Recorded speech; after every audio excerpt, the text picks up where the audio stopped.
Welcome back, and thank you again for joining. I'm John Williams, co-director of the Presidential Elections Program of Rice University's James A. Baker III Institute of Public Policy.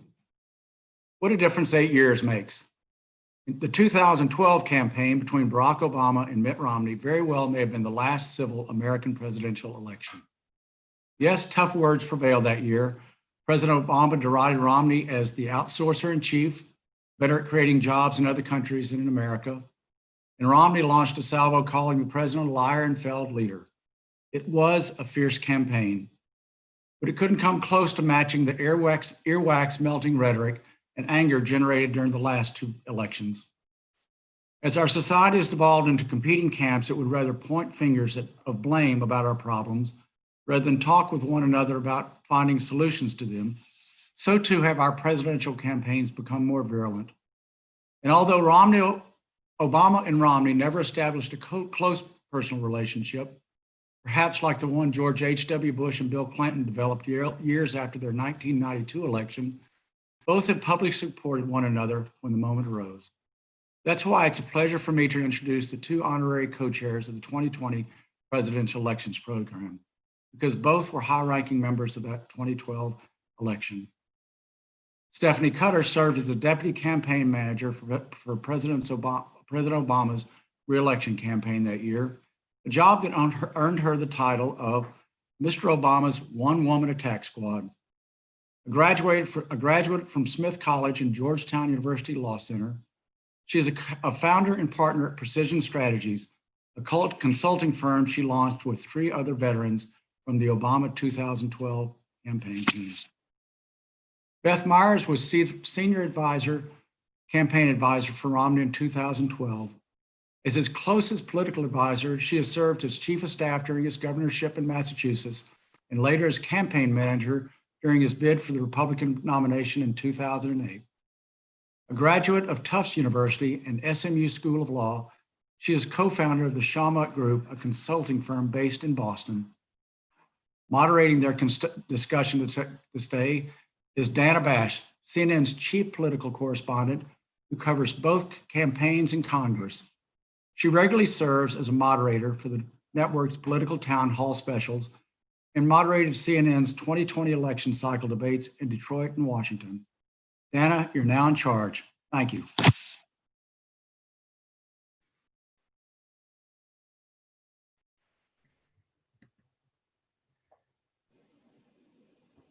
Thanks, John. Thank you, everybody, for being here. Nice to see you, Beth and Stephanie. Hope you guys are doing well. So let's start where John kind of led us here, which is that 2012 was the last civilized campaign. As somebody who covered the 2012 campaign, I'm guessing that neither of you considered it highly civilized at the time. It's all about perspective, right? Beth, let's start with you. Yeah, I mean, I think it was civil. It was absolutely civilized. Civil, maybe not every single minute, but it was a normal election. Right. Our debates were normal. We had normal campaign staffs. There was a rhythm to it. It was new in fundraising because President Obama had blown through campaign finance reform or limits in 2008. So it was different in that we were both having to raise lots of money in the general election, which was different. Twitter was new.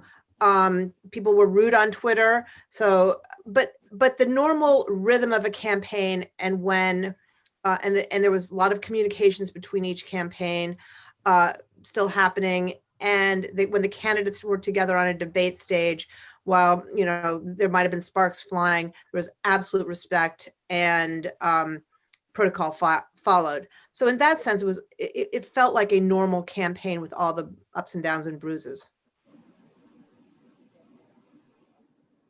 Steph? I agree. I do think, at the time, we didn't think it was, we were playing, beanbag. There were plenty of attacks that went back and forth. And, what John said at the beginning, with a quote from the New York Times calling me the one-woman attack machine, I did receive a lot of criticism in that election in terms of the attacks on Romney.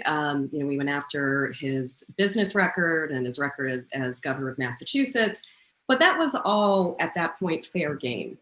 and it was a predictable campaign because it was the same rules of the road that we always used, with some additions, like Beth said, of social media that hadn't been used in the previous campaigns. In fact, Twitter in 2008, when we won the election, we sent out our first tweet on election day. So fast forward 4 years later, and it was a main pathway to communicate mostly with reporters. At that point, Twitter was not a tool to communicate with voters at all. Still isn't really, but it does shape the narrative, and we used it, nonstop, as did the Romney campaign, to try to shape the narrative. So it's, looking back at it, it seems archaic compared to where we are today. Archaic or the good old days. Just a really quick, funny Twitter story about 2008, before Twitter was really a thing. You remember that in 2008, John McCain was trying to beat back, the kinds of comments like we heard from that woman in the town hall in Minnesota, now the infamous town hall. And I remember one day there was like a big news bubble, and Steve Schmidt, who was the campaign manager for John McCain, had to fire somebody for saying something bad about President Obama over the line about and Barack Obama. Mm-hmm. And I was talking to him and I said, where did this even happen? He goes, I have no idea. This thing called Twitter. I don't understand what it is. I will never forget that conversation ever. Yeah. So anyway, let's sort of talk about where we are right now, and what each of you thinks, given your vast experience on all levels, of how hopeful you are, cautiously optimistic you are, worried you are about the fact that the last the last 6 years could be behind us, or whether or not we're moving into a Back to the Future kind of situation with comedy coming back. Well, I'll go first, and I'm sure Beth has a lot to say on this too. I think it's probably going to be a combination. Trump is not going away anytime soon, and it's no surprise that I'm a supporter of Joe Biden's. But if you look at the way Joe Biden ran his campaign, which was more traditional, took the high road, no cheap shots, no conspiracy theories or lies, very straightforward, that's how he's going to govern as well. So that will be really helpful as an American, never mind being a Democrat, but as an American who cares about our systems, to get back to normalcy and respectful dialogue. However, Trump isn't going away. Some of these media platforms like OWN and others that are popping up now are going to continue a lot of the conspiracy theories and rhetoric that have been, very true to how Trump ran his campaign and also ran his White House. And on top of that, he has said as late as last night at a Christmas party at the White House that he's going to run again in 2024, which means he's going to, keep his, he's going to have to say crazier things to get covered. He's going to have to do crazier things to get relevancy. So I think we've got more of this storm to weather. But in terms of who we elected as president, I know President-elect Joe Biden will do as much as possible to bring us back to a respectful dialogue. As a Republican, let me start off by saying to Stephanie and to her team, in the spirit of comedy, congratulations and best of luck to the Biden-Harris administration. And I think it's really important to always say that, because we used to take that for granted, and now it's really an important thing to say. So good luck and Godspeed. On your point of the normalcy of governance, I think that's absolutely, Joe Biden has demonstrated his desire to be radically normal, and that is comforting and reassuring to a lot of Americans. I do think that there will be a lot of the Trump is not going away and Trumpism isn't going away. And so I look to my party, which I haven't left, to how are we going to react? Trump is going to do what he's going to do. But the big question to me is, how is everybody else going to act? Are they going to act like Secretary of State Raffensperger and Doug Ducey? And might I add, Mitt Romney? Or are they going to continue to behave as if they're in a parallel universe and follow Trumpism blindly? To me, that is the big unanswered question, and it's a very important one on the table. It is, and and unfortunately, there are many shades of gray in between those two extremes. Unfortunately, that you just illustrated, because there is somebody who is aggressively normal, like your good friend and former boss Mitt Romney, and then there are people who are complete conspiracists.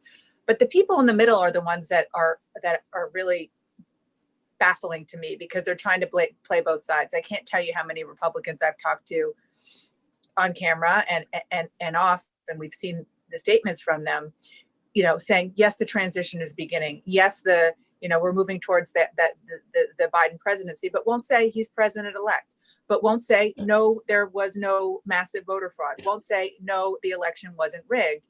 And, Beth, I'm guessing that Senator Romney has conversations behind the scenes. He's in a different position because he was so vocally anti-Trump during the 2016 primaries. But do you have any sense that things will change once the Georgia Senate runoffs are over, which is what everybody's holding their breath for?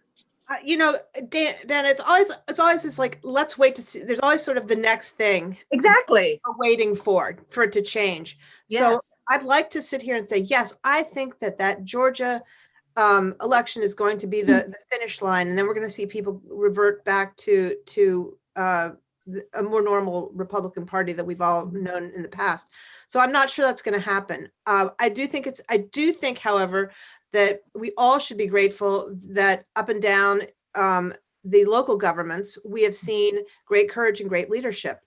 And that perhaps where we look for leadership is not in Washington, D.C., but in our states, in our counties. And the Republicans there have been rather remarkable in many cases. But I don't, I'd like to think that Georgia election is going to be when we see Washington return to normal, but I have no sense of that. And Stephanie, you have spent time in the White House. You have spent time as a top staffer on Capitol Hill. You obviously know Joe Biden and his team very well. Do you think that he has a real grasp on what he has in front of him in terms of the really big change that has happened in the Senate since he left, and even across, up and down Pennsylvania Avenue since he left the White House 4 years ago? Yes, I think he does. He's been around long enough to read the tea leaves. And, he has a long history of working with Mitch McConnell, as we all know. And they still have not spoken since the election. I don't think he has rose-colored glasses on how that relationship is going to go. But if there is any duo that could find areas to work together, it would be Mitch McConnell and Joe Biden. And the one thing I think is probably weighing on both is on one side, when you are a new president and you have a midterm election looming, and as crazy as it sounds, even though Joe Biden is not sworn in yet, he's the president-elect, the midterm election in 2022 is already starting to gear up. And on Mitch McConnell's side, he's a very bad map for 2022 in terms of which Republicans are up for re-election. So they're both trying to figure out, is there a window to get work done before both parties retreat to their corners? And on what? And we see a little bit movement today on a COVID relief deal, which is great progress. But that will be a drop in the bucket compared to what is needed to get the economy moving again and to make sure that the vaccine is deployed appropriately. So there will need to be more deal making in the first several months of a Biden presidency. And, I think that, every Republican saw the price that Trump paid for how he dealt with the crisis, and, want to put themselves in a different position. And hopefully that means getting something done. But that midterm election, unfortunately, and as I have a pit in my stomach even talking about it, is going to drive a lot of what happens in 21 and 22. It will be interesting to see how these Republicans run. Many of them didn't run as part of a Trump ticket. Many of them separated themselves from Trump. Trump is going to be looming over them in that midterm. He doesn't want to go away. Let's see how that dynamic works and whether or not it's still effective in the Republican Party. It has been for 4 years, less impactful now. Trump lost, but Republicans won in many of these races. So let's see if that plays out in 2022. That will be really telling in terms of whether people are really willing to turn a page on him. No, you're exactly right. And Beth, Stephanie mentioned the fact that there is a bit of movement on COVID relief. And part of that, a big part of that, is because there is a bipartisan group of senators and now members of the House who have been working together for a long time now. And that includes Mitt Romney, and it includes Lisa Murkowski and Joe Manchin. So as we watch this, one of the things that I'm wondering is whether or not the centrist will finally be a power center that can make a difference, and it will take them flexing their muscle in a unified way. Do you think that's possible? I think it's possible. I don't think it's inevitable. And I do think a lot of it will have to do with the Georgia election and how that works out, and how committed they are to stick together and not buckle, and how open the White House is to working with a centrist group, and how open the leadership is to sharing power. So I think it'll be a very interesting time. I do think that was the timing of that group coming forward was not coincidental, and they're saying we're here and we want everyone to know it. So interesting. That is really, really interesting. And Stephanie, it's not just the Republicans that have to kind of find their way. Obviously, the Democrats have the White House, which always sets the tone for the party. But you know better than I, there's a big tent in the Democratic Party, and there's a lot of pushing and pulling and pressure as to what part of the party will have the loudest voice on whatever particular issue. I'm sure you saw your former boss, President Obama, talked to Peter Hamby, I think it was yesterday, and said, AOC only got 3 minutes during the convention, and we need to listen to every voice, and so on and so forth. But saying that and doing that are two different things. I mean, that's going to be a big challenge for Joe Biden. It is, particularly when we're trying to get things done in the House and the Senate. Even in the House, our margins are so tight now. We really can't afford to lose any Democratic votes when we're trying to pass legislation, even though we have the majority. In the Senate, there is a good faction of progressives. Every Democrat calls themselves a progressive of some sort, but the progressive side of the party, they're not as organized as the House side, but they are. The Biden White House will have to find a way to deal with all sides of the party. And you can see some of that already happening in the agenda. His climate plan, the most aggressive and progressive climate plan ever to be put on the table.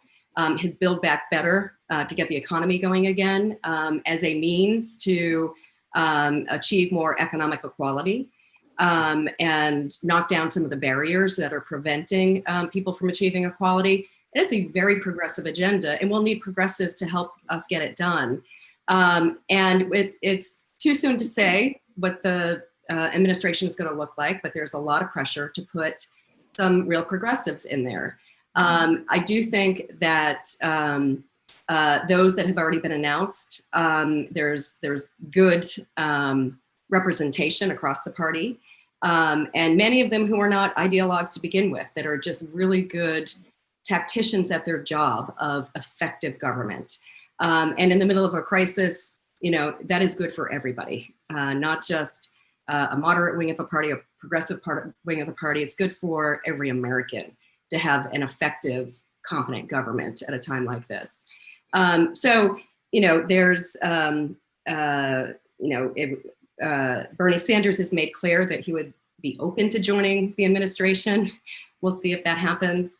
Obviously, that would be a big sign of Joe Biden wanting to have that big open tent.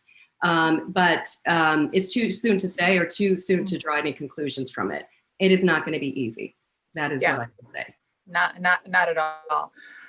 So back to 8 years ago, when each of you had a big role in your respective campaigns, it wasn't that common for women to have, influential voices in presidential campaigns only 8 years ago.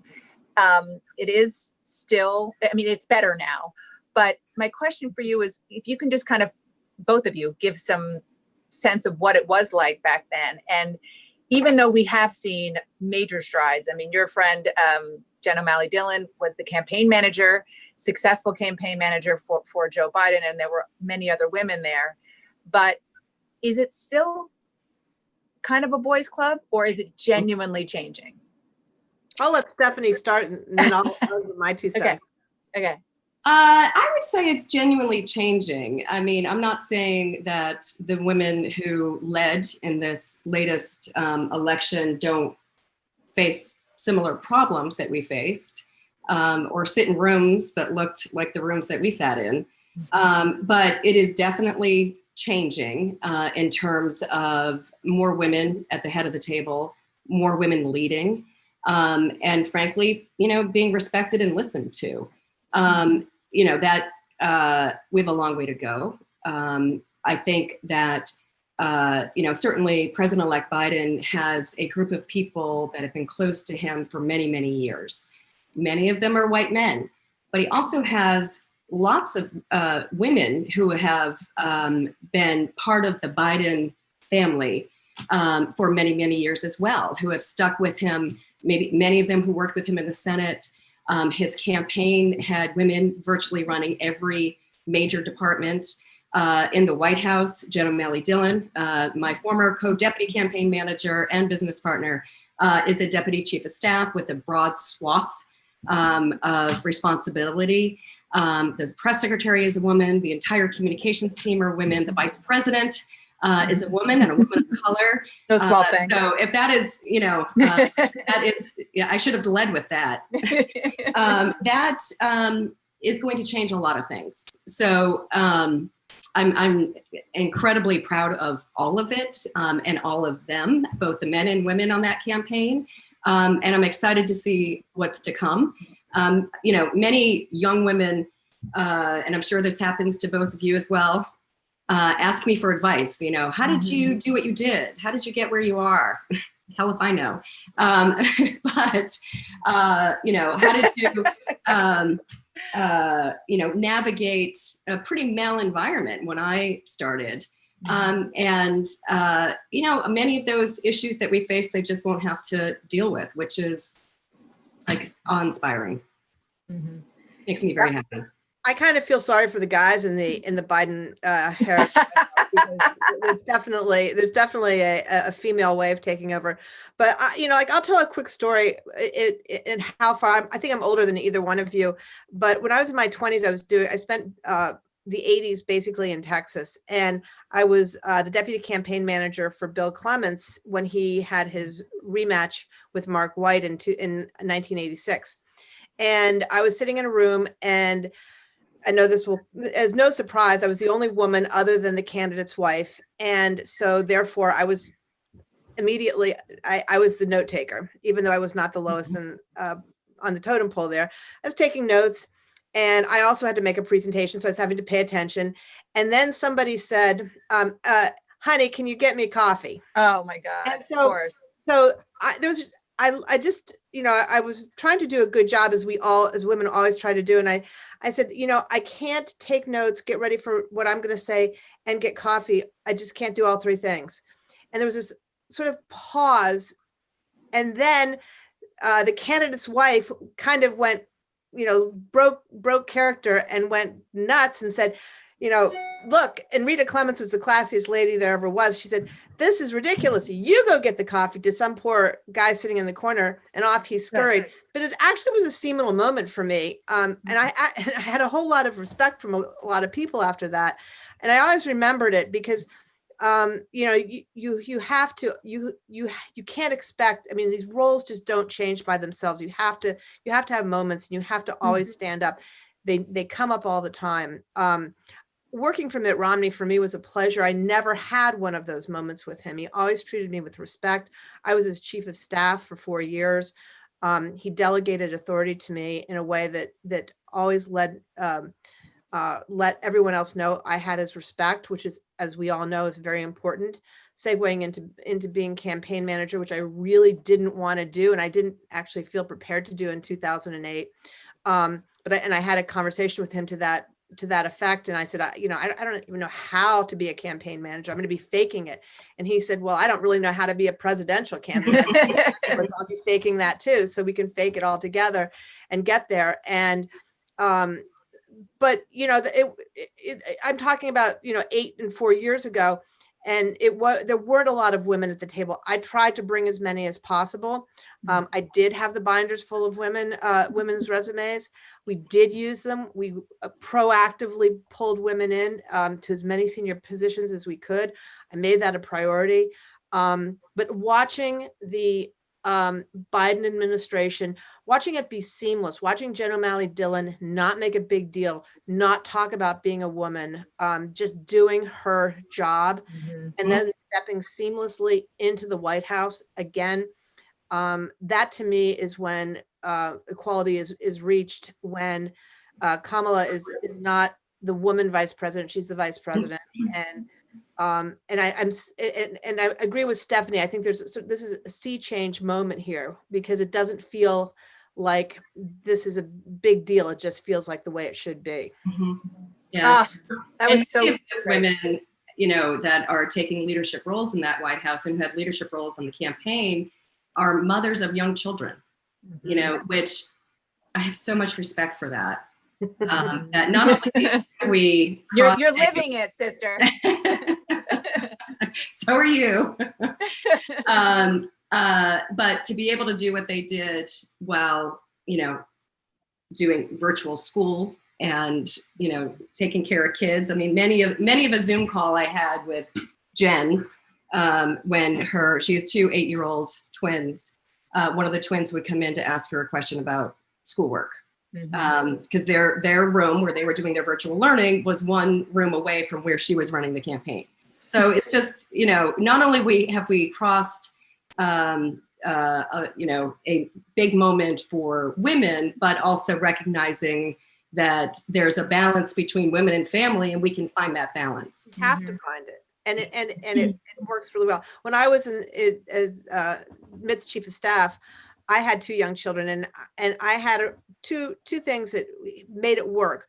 One is he let me keep my cell phone with me all the time. And if my kids called, the rule was I answered it. And I know that sounds like primitive, but that wasn't normal back then. And the second thing is I left at 5 o'clock. Now I said, I'll be the first person in the morning.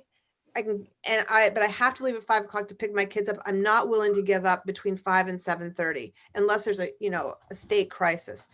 And then from 7:30 onward, I'm back, on deck. And we made it work. And we made it work for a lot of other women. A little teeny bit of flexibility allows women to do this. And one thing about this horrible pandemic is I think everybody's gotten used to more of a fluid work-life thing, because kids have been wandering in and out of Zoom calls a lot. And I think that's actually a silver lining. So it's so true. That's life. And Stephanie, that sounds like your schedule, putting your son to bed and then on your computer. Back on, my rule is 6 o'clock to 8 o'clock. Yeah. I can't be bothered. That's great. And it's inviolable. Mhm.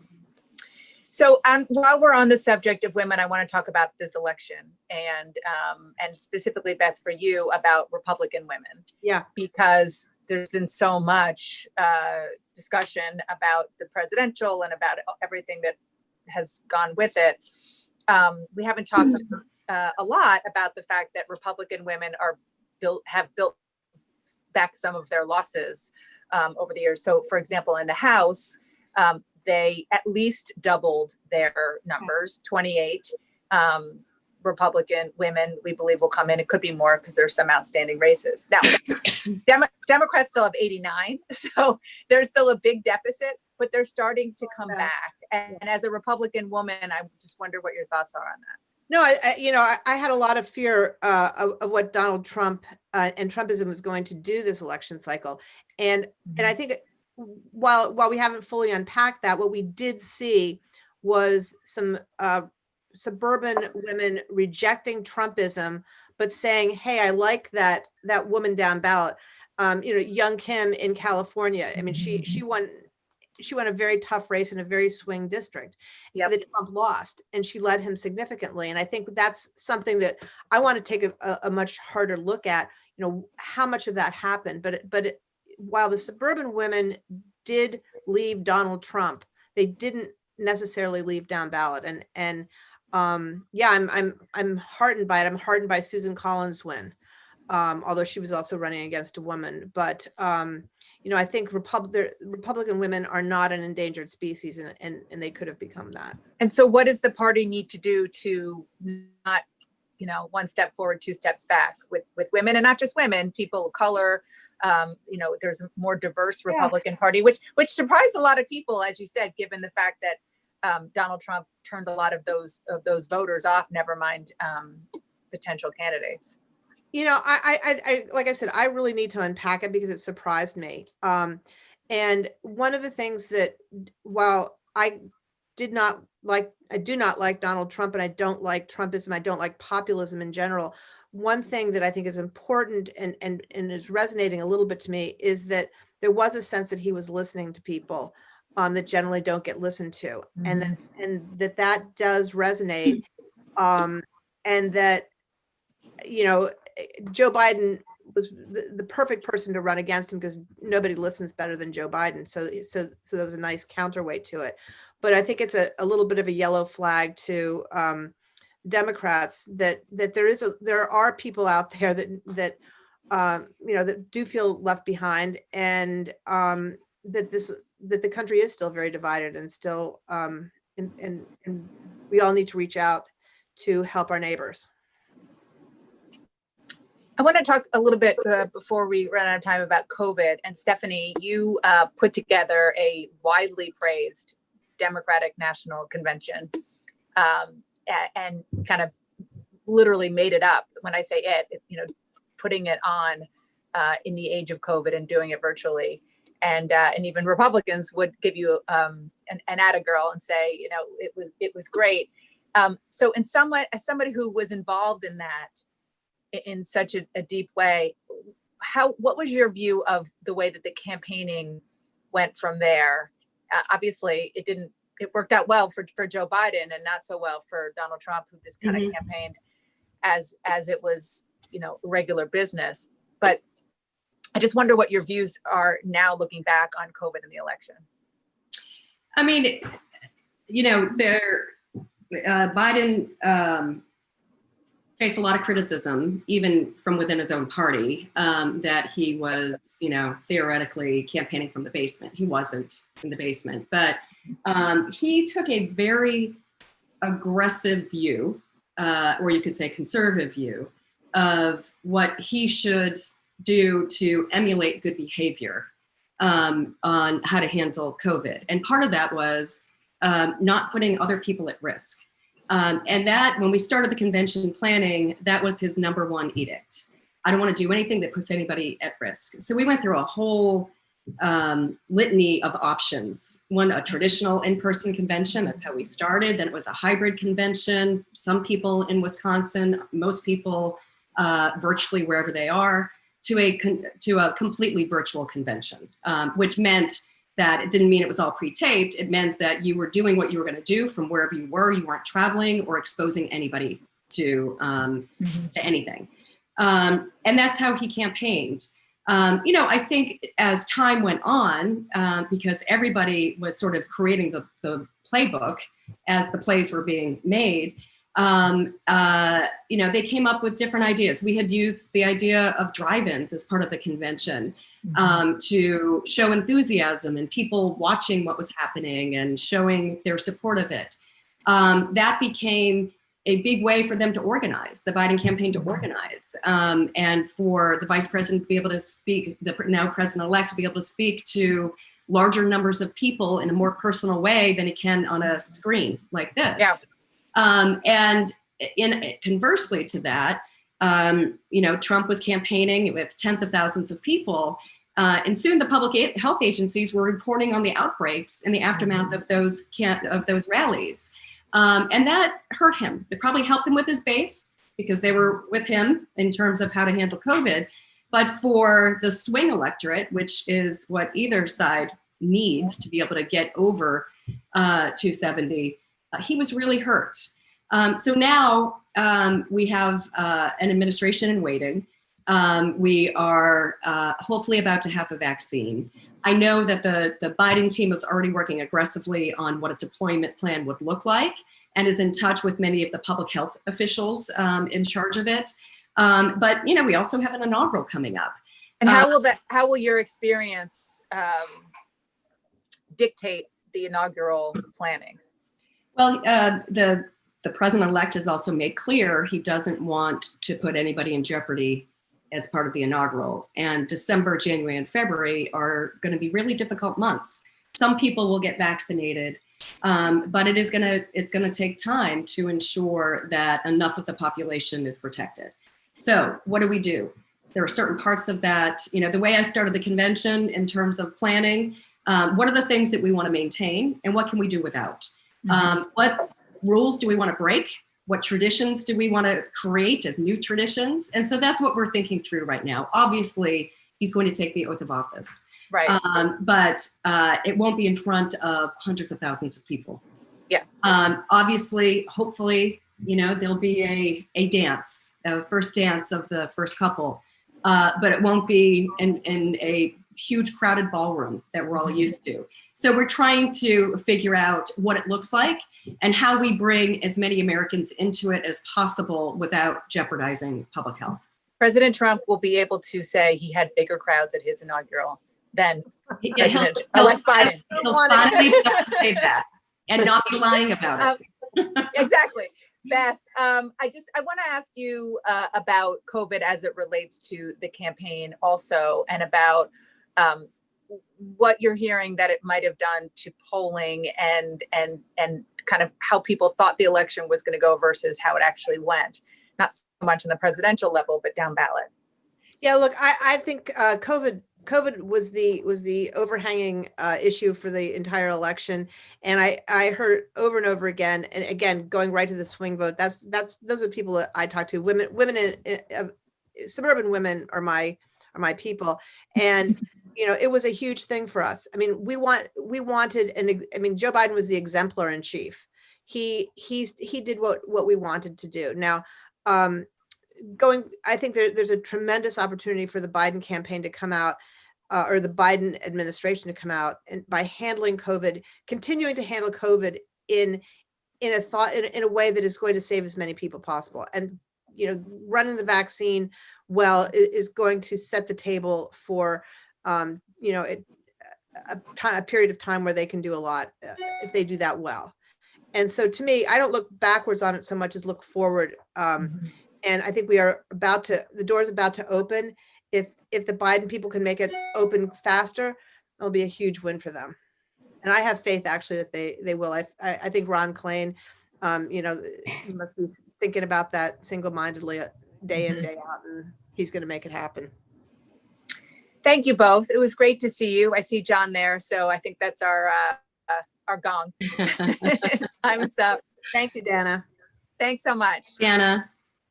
Thank you so much, fellas. If you don't mind, I'd like to ask one more question. And Dana, You might want to avoid this one, maybe not. Okay. Seems that as our country is getting more and more moving into its own camps, left and right camps, so too is many of the media becoming more and more bifurcated. Mm-hmm.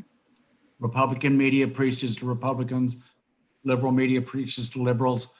Do you see this as contributing to the division of the country? And is there any solution to it? Is there any way to resolve this issue?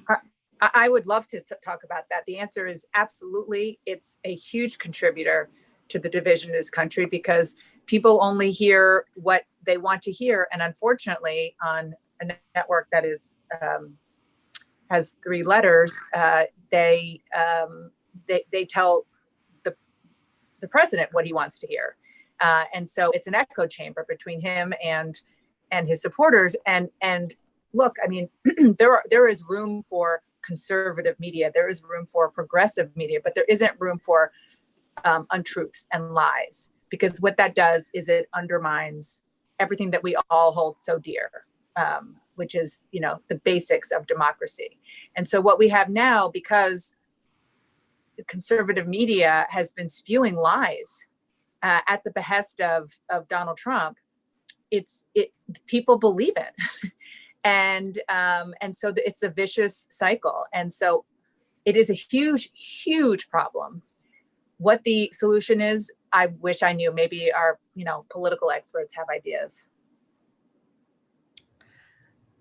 I think it's a huge problem. I don't have any solutions either. Other than, striving every day to be truthful and honest. And, but that, the news reporting has gone from news reporting to making money, and too many networks have figured out ways that they can make more money if they're more inflammatory, and that's a huge problem, both in the broadcast and in the digital world, and on YouTube. I mean, look at YouTube; it's a whole different world that none of us I don't really know it well. I shouldn't say none of us. You can put me in that category. I don't know about you, Steph. Well, I think there's a lot of talk about how to change it online in terms of changing the algorithms that drive people into their camps, addressing fake news and conspiracy theories. Sorry. Next call. And so there's a lot of attention paid to that. How you do that to news networks, it's particularly the one with the 3 letters that Dana was talking about, it's a difficult question, and one that is already overly regulated. So it's tough to see how that changes, and maybe it's a matter of not just countering it, because then we're just driving people further into their camps, but reaching out to those people who are watching that network in different ways to find some sort of a bridge. Pete Buttigieg tried to do it during the campaign. He was on Fox all the time. And I think that could be, it's not a long-term solution, but in the short term, if people can get on those networks and if they have, if they can get credibility with the people who are watching, at least even a little bit, it could help. Fantastic. The First Amendment's an awfully tough responsibility to live up to. Yes. Thank you, fellas. I appreciate it so much. Thank you, John. Resume the program again tomorrow at 11 a.m. Central Time, when we'll start with a discussion by reporters who were on the bus and covered the campaign firsthand. Then at 12:30 Central Time, we'll go to a panel of political consultants and observers who will do some crystal ball analysis of the next 3 to 4 years of governance under the Biden administration, and then look forward to 2024 and see if we can determine who will be the next president. Today.